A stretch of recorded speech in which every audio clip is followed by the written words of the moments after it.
সেই পরাধীন ছিলাম তখন আমরা ইংরেজদের শাসনে। আর একটা কথা বলতে হয় যে ভারতবর্ষ একটু বিশাল ভারতবর্ষ,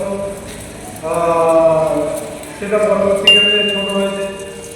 শুধু আফগানিস্তান, শ্রীলঙ্কা, ভারত ভারত থেকে ভেঙে বেরিয়ে গেছে। পাকিস্তান, নেপাল,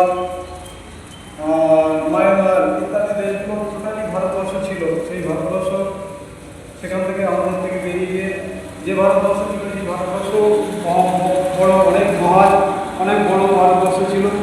সেই ইংরেজের শাসন, তারা শাসন করতো, তাদের রুলস আমাদের মেনে চলতে হতো। তারা আমাদের ভারতবর্ষকে শোষণ করতো এবং শাসন করতো। এখান থেকে সহায় সম্পদ নিয়ে তারা তাদের দেশে নিয়ে যেত।